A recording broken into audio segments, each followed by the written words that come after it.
warning akeekkachiisa Oromiyaa kutaa sadiitti kenname kaleessa. Assalaamu alaykum wa rahmatullahi wa barakaatu. Ashamaa arkafuune bahaa fi dhihaa ilmaan Oromoo akkam jirtu har'a viidiyoodhaan mee biq walitti jenne jirra. Akeekkachiisa kaleessa Oromiyaa kutaa sadiitti kenname. Oromiyaa kutaa sadiitti akeekkachiisa kaleessa kenname. Viidiyoo sana illee isinii maxxanseen ture. Gin nam tokko tarii irraa hubachuu dhabdan jeneeti irraan deebi'e. Maaliif wal hubachiisaa deemuun gaarii yaare nuti bakka tokko karaa tokkotti yaa'arraa mana tokko jaaraarraa kaayyoon keenya tokko yaanni keenya tokko dhiinni keenya tokko haasaan keenya tokko Oromoodhaan hundinuu Oromootti waamamna. Kanaafuu tarii nama xiqqoo inubata namni keenya hundinuu inubata beekaadha hundinuu hayyuudha. Gin in tasaasata namni in sardama yeroo tokko waatuun qalbiifatiin bira dabarfata. Kanaafuu xiqqoo immoo namni yaadate immoo wal hubachiisaan deemuun gaariidhame viidiyoo wayii isin dhaggeessaa akeekkachiisa kutaa sadiitti kenname yoo waan namni akka keessatti xiqqoos yoo kan yaadattanu ta'e warri haaraan illee hin beektanu warri maatii keetti dabalantan warri duraanii an dubbii kana way gaafa kaan dubbadheen ture na nyaadhu malee afaan nan maskin jedhe waraabessee eetan gaafa kaan dallantan dallanaa jedheetan Oromiyaa kutaa sadii way keessaa waame kutaa lama sadii waame keessaa waame dubbadheen jira nama jeequmsa kaasaaru way obbo Jawaar silaa garaadhaa qabaa isii kana kaleessa itti cabsee uummatatti cabsee jira miidiyaadhaatti karaa miidiyaatti ajandaa ta'e ture ajandaa jabduu taate jirti wanti kun karaa miidiyaatti jechuudha dubbittiin dubbii jabduu taate jirti warning akeekkachiisa kun mee kanaafuu viidiyoo kana dhaggeeffadhaame. Nannummaa dhaabuu yoo barbaadan taate gandee safara keessanii irra qabsaa. Namni arsii tokko ka'ee hoggaa Wallagga irratti ushaasha haasa'u hunda caalaa kan nama sarafaan qabu nama arsiidhaati. Gaafa namni Harargee tokko ka'ee nama arsii irratti afaan dheerate kan dura dhaabbatee isa mormuu qabu nama Harargee. Wanni Jawaar jedhee kun isinii galeeraa viidiyoo isaallee ganaadha malee isin dhageessaa. Wanni Jawaar kaa jedhee beektu waan deemaa jiru beektu waan ta'amaa jiru beektu. Nutuyi akkasi kanaaf nu lolamaara. Nutuyi akkasi kanaaf nu lolamaara. Gizeera inni kaan immoo jara balaw jabaadhu ati itti fufi haaluma kanaan bar nama biraatii miti. Nama biraatii miti. Isuma amma fakkeenyaaf garee warruma amma deeggartoota amma bobootiif deeggartootuma Jawaar kana warruma Oromoo wajjin falmaaru kana bilxiginnaa miti kun bilxiginnaa keessan galchuu. Balaw jabaadhu itti fufi maaliif wala fixuuf namni jeequmsumaa kaasuufi. Gizee gareen tokko ka'ee gareen keenya fakkeenyaaf Arsii yoo ka'ee Wallaggaa ammaa fakkan nu godhee nutu hayyuudha nutu beekaadhaa fakkan nu godhaaraa jedhe balaw inni jalaa jedhus inni balaw jedhiin jedhamus ittuma fufaa deema. Dhaggeeffadhaatti fufaa viidiyoon kun. Nama Harargeedha. Namni Wallaggaa tokko ka'ee hoggaa Arsii maqaa xureessee ka dura dhaabbachuu qabu nama Wallagga malee dhugaa saba keenya lamee gootota keenya abadan hirbi saba keenya dhugaa uummata keenya kaayyoo uummata keenya irraa garagallu. طبعا فيديو كان اني ولتن في بدي يعني جزين وانت كهاسار تقول كسير كول مكان ولتن في بدي بقى هاسان تاني كيسا كوتن بقى تاو تو ايجو فولي تارك سيجول يفسنيف تاي كنافو Oromiyaa kutaa sadii waameeti maqaadheeti yoo keetti maqaa hara ga'uu baatte illee maqaadheeti shawaa Arsii Wallaggaatti fakkaata yoo dogoggoruffaatti jara kana maqaadhee of eeggannoo akeekkachiisatti kennee jira maaliif obboleewwan kiyyaa dhiyoodhuma yeroo Jawaar mana hidhaa jiru dhiyoodhuma kana jedhu dheengada bahe miti yeroo Jawaar mana hidhaa jiru Oromoon kun bilxiginnaatti qabsaa malee walitti deebi'eera hin deebine erga Jawaar hidhaa bahee yiramshaa wayii ka'e haasaa wayii ka'e Baqqalaaf Jawaanii isa dabaasuun ka'e jara lamaan jedduutti jibbaa akka buusus ka'ee ati Oromoodha ati Oromoo mitiin ka'e bara ati Itoophiyaadha ati Itoophiyaa faristi maal jedhanii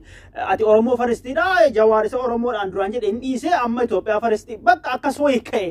Kanaafuu isii kana Jawaar immoo hadhoo kana jedduu baasuu fi hadhoo kana beeka. Dhugaa namni siyaasaa beeku kun immoo namni xiinxalaa siyaasaa jedhamuun kun wallaahi ani namcha kanarraa waa hedduun baradhe ani gurbaa diimaa amma Yamanticha itti kanarraa wallaahi waa meeqan baradhe. Nam kuni waan rakkoo jirtu sabni keenya itti jiru beeka. Amma inni bilxiginnaa sin arrabsu bakka dogoggora jiraa itti hima. Bakka rakkoo jiraa itti hima. Garuu keenya immoo maal godhan isuma kana dhagahaa jaluma deemaatiyye jedduudhaan wal qabatani. Nutu akkas taanaan nutu hayyuudhaa fi nutu beekaadhaa fi nu jibbanii jarri kun immoo maaf nu jibbanii jarri kun immoo maaf waan nuti hin jaallanne jaallatanii gariitii nu aangoo qabnuu fi bara kana keessatti ramshaan guddaa wal fixuun ka'e. Kun immoo nuti hin beennu. Itti fufa viidiyoon. Kana hin shakkini bakka keenya ka mariin kun biyya keessatti mootummaa wajjin osoo godhamee ni godhama jaalataniiti miti amma booda Oromoo wajjin osoo naasayin Oromoo wajjin osoo dubbatin Oromoo ajjeesaa Oromoo moggeessaa angoorra turraa hin yaadamu jiratti mu xiqqoo isii kana keessaa waan isinii keessa buusa yaani mee dubbii kiyya achi kaadhaame Oromoo ajjeesaa Oromoo fixaa aangoorran turaan hin danda'amu galmas hin gahu jedhee jira garuu wanna kana immoo jalaa argaa jirtanu garuu viidiyoo caalaa bultumee wayisicha isinii waraaba viidiyoo caalaa bultumee wayii kana mattaan isinii waraaba tarii warri gamaa boodaatti dhiyaate dhuftanu nagartan jedhee yaada inshallah kana booda Oromoo ajjeesaa Oromoo fixaatan jiraadha aangoorra turaan hin jiru jedhee akeekachiisatti kennee jira abbichuutti akeekachiisa kennee jira maaliif amma namni odii gadi wachaa jedha malee Jawaar jedduu isan manuti wal fidhu isan manuti gandaa fi Wallaggaa fi Shawaa fi Arsiidhaa wal fidhu kana Jimmaa fi wal fidhu kana Jawaar keessa hin jirunni inni maal godhaara isa sababa bilxiginnaan amma Oromoodha kaabineen Oromoodha warra achi keessa jiru Oromoodha naangoo qabus Oromoodha inni kaanis Oromoodha miti walitti dallanuu wal arrabsuu wal qeequun alatti tokko taanee namicha kanallee abbichuu kana namatu dabse beektu nam kana namatu dabse hin beektanii akkuma dhengedaan gaasaan jedhee jiru wanna asii ol sitti dhufu fudhatta malee yaa Abiyyi hin beektu jedhe miti dubbittiin akkasuma bara ummata jallise warri gadaanaa akka naannoo Oromiyaa bulchaa naannoo Oromiyaa wanta akkasii kun immoo kaabinoonni akkasii kun gareen tokko wal ijaaran garee nama duula irratti banamaa kun wal ijaaran kun immoo jarri dhimma Oromoos qaban natti hin fakkaatu hin qabanu ummata dhengedda beela'ee akkasitti dhumaa jiru iyyuu affananii dhoskanii warra maallaqaan bitan erganii jennaan warri sun dhaqanii lakki akkeessan jiru namuma akka jira haasofsiifatanii jiru warra mootummaa keessa jiru jechuudha warra hojjettoota jiraa keessa haasofsiifatanii lakki naannoo keenyatti namni hin duune yaani isa footoon kaafamee dabarfame footoo kaasanii dabarsuun dhorkaadha mee viidiyoo boodaa wayiitti isin dhiyeessa waan kana mee warra akkasii kana warra Oromoof hin qabsoomne warra qabsoo Oromoo dhiise namuma jaraan bulaaru namuma jara bulee jiru namuma waan jari jedhanuun bulaa jiru namuma ajaja jara bulaa jiru yoo jechuudha beelaan baamne yoo jara dhuman kun nagaadha jedhaniitiyyi nama jara keessa jiru itti erganii inni itti ergame kun nama achi jara keessa jiru hidhataa gandaallee haa ta'u waame miidiyaa irratti waraabee haasofsiisee namni keenya hin duune beelaan namni dhume hin jiru lakkisaa abboo jedha yaakiin maraattammoo namni beelaan dhume hin jiru jedha warra akkasiituyyi warri asii shira xaxaa akkas ummata rakkisa aangoora tumurii ofii dheereffachuu fi hanna ofii of guddifachuu biyya alaatti mana ijaarrachuu maallaqa ofii jireenya ofii jijjiiruu malee saba ofii hin jijjiirre asii akkasuma yani ol ergani mootummaa federaalaa wayii keessa deemee beekaare inni fudhata jechuudha Jawaari namtichi diimaa yaman jettan kuni inni kana hunda sii beeka jaalala jedduutti buusuudhaaf jaalala jedduu keenyatti buusee namtichuma sirreessee rakkoo jiru itti mee namichi sirroomnaan aangoora namni buusu hin jiru haga fedhe deemuu danda'a maal Abiyyi namni jibbu jira ana akka mataa kiyyaatti Abiyyi hin jibbuwan yaani hin jibbu Abiyyi yaani hojii isaatu wanni nama karaa ni deemu kun fakkeenyaaf wanni inni godhe bakka takkatti nuun taane bakka takkatti qeeqna malee namni Abiyyi jibbu hin jiru namni Abiyyi jibbu hin jiru jechuudha masalan Abiyyiin kun yoo amma ka'ee akkuma duraan Oromoon gaafa inni 4 kiilootti rirribahamuuf ni beektani miti gaafa 4 kiilootti rirribahamuuf ijoollee shawaati miti kan boombii silaa dhaqee Abiyyi nyaatu of ajjeesee ofii fiidaa of godhee Abiyyi hambise Oromoon Abiyyiin Oromoo walii gallaan Oromoo waan ammaa cufa yu dagatee waan dabarse hunda dagatee maaliif namni tokko sasaasachuun numa jira miti dagateetiyyi Abiyyi kana aangooratti eega haa ta'u malee otuma immoo Abiyyi kana caalaa jallateeyyuu alagaan dhuftee bakka bu'uusi immoo namni eeyyamu hin jiru ammatu alagaan tokko amma jarri wallaaluma yookaan dogoggora jiraatiif saba Amaaraa fidanii Oromoo ficiisaaran malee amma Oromoodhuma akka ficiisaaran kana saba Amaaraa kana fidanii Oromoo ficiisaaran kana otuu amma akkuma dhengedaraayyaa shisma faannooni fonqolchaaf kaate kana Abiyyi fonqolchaaf kaate kana osoo amma wanna akkanaa ka'e Oromuma Abiyyi amma yaan isaanuun taane akkana karaa hundaanii lola irratti banaaru kana gaafa ramshaan tokko immoo ka'ee lolli tokko immoo Abiyyi fonqolchuuf mootummaa kana fonqolchuuf mootummaa Oromoo kana fonqolchuu ka'e cufti Oromoo tokko ta'ee irra ka'a hin beektan miti kana kun laa shakka fi daalik kun shakkii tokko malee otuma ana ta'e iyyuu namni irraa hafu jiru maaliif Oromoodha namichi kun akkuma jallaa keenya hin jallate malee hin sirreeffanna Jawaar jedhe sana kanaafuu yeroo baay'ee hayyuu jala deemnaa asitti waliin fidnu TikTokii fi Facebook irratti waliin fidnu ramshaa waliin goonu WhatsAppii fi moodhaan inni bakka dalagaa haa jiru mana madaamii haa jiru distii waliin tumnu walirree wal akkasiin goonu waliin oonnu hayyuu jala deemna waan jala jedhan jenne yeroo hundoo ina nima waan kana ijoolleen hedduu waan kana irraa haasa'an sababa kana jechuudha sababa kana wanni hayyuu jala deemuun barbaachise kanaafuu otuu amma ramshaan tokko alaa itti ka'e otuu amma fonqolchaa amaarri kun ka'ate amaarri kun fonqolchine indee amaarumti amma jarri maallaqaan bitanii Oromootum sisaara kun Oromoo nyaachisaara kun Wallaggaa fi Walloo akka kanatti irra deemtee qabeenya guurrattee akka kana godhaattu kun akka kana Walloo halkanii guyyaa irra deemanii cafallaqanii Wallaggaa sila makiinumaan guurratan akkuma fedhan makiinumaan guurratan baqa Wallaggaa biyya jiraati akkuma fedhan godhaaranu kana rabbi keessaa nu baasu rabbi keessa jira baasu osoo amma jarri fonqolchaaf kaadee faannoon kun fonqolchaaf ammoo Abiyyitti deebitee Abiyyi lolte fonqolchaa dhufte Oromoo irratti niisu kanaafuu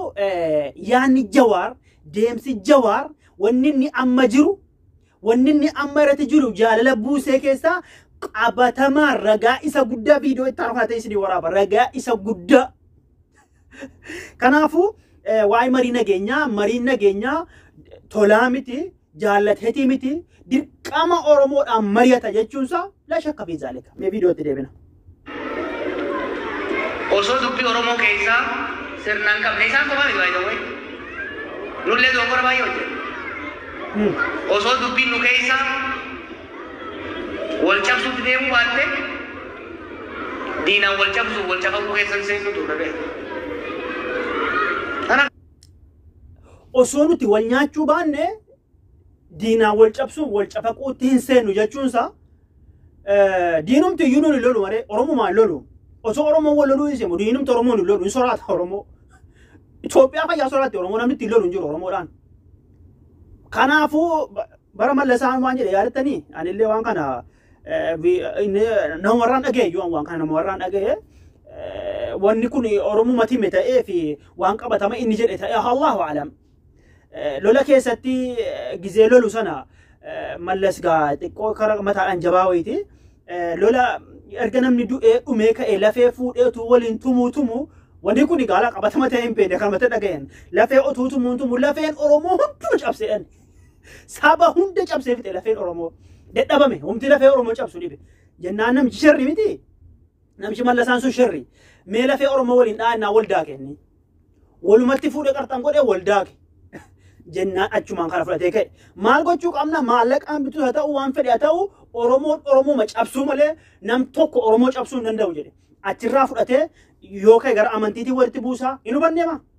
otoo inni gaarii hojjeteefis gaarii faarfamaarra yoo ka'e amantiidhaan walitti buusa yoo ka'e amantii biraa fidee seenseetii amantii waliin dabaallaqa yoo ka'e immoo Oromoo yoo ka'e isa kan maallaqaan bitee wal nyaachisa eegaa xiqqoosi fooyya'inni amma sanarra jira malee argattani gaa gisee waan nama maallaqaan bitamu akkaataa maallaqni waan argattani gaadha geessan argitanii rafatan jechuudha seenaa mallasaa akka sana Oromoo wal ficcisiisee keessatti aangoo ofii waggaa 27 dheereffate malee otoo Oromoon tokko ta'eeti moo Ameerikaan dhuftee Oromoo san bulchuu hin dandeessu xiyyaaraan fidee itti roobsite hin dandeessu kanaafuu mee viidiyootti deebina amma xiqqoo dirqama itu happen ka Oromoon majira hamma isin beektanii ol majira karasaa saatu ka mana hidhatti jiru ka beelaadhu ka karaatti jiru hankaniin jee saba lakkoo isaan dura xiqqaatii jiru ka lafarraa dubuu jira biyya sagaleen Oromoon itu jira sabni biraatis itu jira namni ol fitu jira kana wanni jechuu qabu Oromoo irraa duuti dhaabbachuu qabu Oromoo qofarraa hidhatu Gumuz irraa dhaabbachuu qaba Qimaant irraa dhaabbachuu qaba Amaara irraa dhaabbachuu qaba duuti Tigree irraa dhaabbachuu qaba why Anjawaaniin kanarraa akka mataa kiyyaatti wanti abdii jabaan ture jedhe inni jedhanii fi ganaa akkasuma hojjedha jedhee haasa'u osoo hin taane akkuma isin agartanu biyya keessattuu hin jiraatin Ameerikaa taa'ee bilxiginna ishusma wayyaanee maqaleetti galchee jira kun macruufaa hin beektanii kana. Garuu yoo dubbatu Oromoo qofarraa hin dubbatu bara. Yoo dubbatu takkaa Oromoo qofarraa hin dubbatu. Waan kana Rabbis ni jaallata. Oromoo qofarraa dubbatee Oromoon qofti ol qabamee sabni biraa indoomsa humti Amaaraa akkas wal jibbiru kuni hamiidhamu hin jedhu. Maaliif du'a jedha? Maaliif warra qawweedha qofa laaluu hin qabnuti? Warra jara ilmaan guddifachuudha olii gadii fi gaaru kan waa takkaa mallee quba hin qabne. Ummata gurraacha kana akka jarri miidhamaa jiranu akka jarri balleeffamuudha adeemaa jiranu. Ummanni gurraachi maal jiraata? Bara dur wayii namni seenaa qorata yoo jiraattani dur namni gurraachi bitama hin gurgurama namni gurraachi kun jiraachuu rakkoodhaan beekamti dur ani waan kana dhagaheen ture yaani namarraa haa ta'u dhagaheetumaan ture yaani namni gurraachi bitamuuf gurguramuu qofa osoo hin taane namni gurraachi kun inumaa yoo dhalate hin jibbamaa namni gurraachi akka durii wayii dhagaheetti haasuma ijoollee ta'u malee inumaa hin balleeffama zariin isaa balleeffamuudhaaf namni gurraachi jechuudha. Amma kana mirga namni gurraachi uumaa rabbiiti bara wallaaluma durii sana deebisuudhaaf iyyee uummata gurraacha kana balleessuudhaaf jedhani Jawaari immoo marraa meeqa jara kana haasee jira uummata gumuus kana marraa meeqa haasee jira. Yaa aboo namicha kana rabbi umurii isaa dheeressu wallaahi dhaadhiin. Namicha kana bara isa deeggaruu qofa sababa inni bilxiginnaa sababa inni waa'ee Oromoo dubbatu isa deeggaruu qofaa miti. Isa jaalladhe deeggaruu qofaa miti namicha kana. Wallahi dubbii isaan gadu badhe ilaaliyan. Dubbii isaan gadu badhe ilaali. Bara Oromoo qofaan haasa'u takka meetti fu'aan malee jira kana. Maaliif jecha namni wantaa irra wal ta'uudha. Kanaaf duuti dhaabbachuu qaban dhugaadha. Ka garuu immoo buleettee kati kaafte. Wanni waan jiruuf akka namni garii yaadu onnee dhabee mana hidhaatti Oromiyaa na jala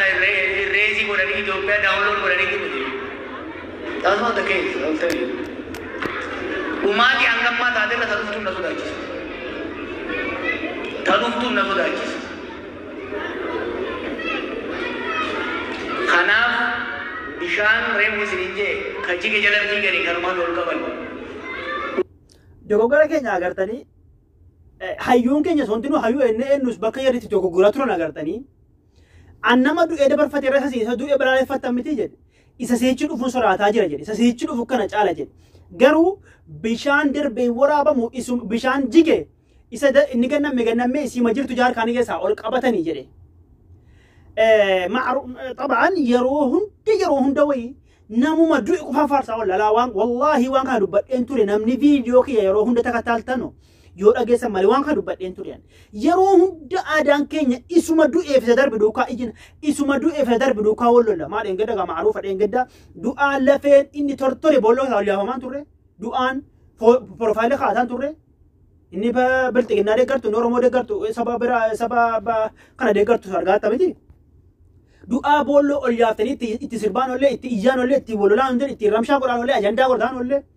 isa siichi dhufurra isa darbeef ija sabni keenya kun immoo guddinni hin jiru abbadan guddinni hin jiru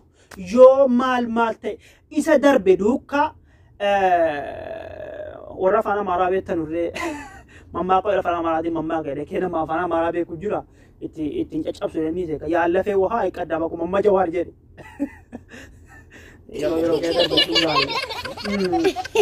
nuti amman argetti amman guddadhetti waan darbe duukaa ijina malee waan dhufu namni eeggatu hin jiru abadan waan dhufu kana dhufaaree namni of eeggatee waan dhufu qabsaa'u abadan hin jiru ilaa amma immoo hayyuchi kuni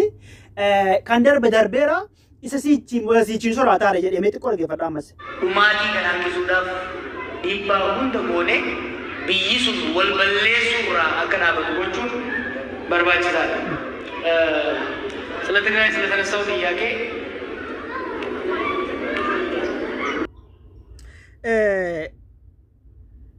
kan darbe waan darbe duukaa iyyuun boohuun aaduma keenya macruufa kun kanaafuu waan darbe duukaa deemuun wallaaluma bakka takkatti seenaa kaasuu yoo ta'e malee seenaadhaaf lafa kaa'achuu seenaa waan irraa baratanu malee waan irraan baranne waan nama jeequ waan sammuu kee jeequ waan si boochisu waan jadduu keenyatti jeequmsa fidu kaasuun hin barbaachisu seenaa fi seenaa gootota kitaabota waan seenaa gaggaarii qofa yoo kaafte dubbatte dari dur akkana jabaatanii ani nan jabaadheetta malee waan kashaa kombeeli kiskisiisa darbe funaannaan yoomuu guddinni hin jiru abadan isiniin jedha arriyo shaafiti haga viidiyoo biraatti walitti deebinutti nagaannaa jiraadha salaam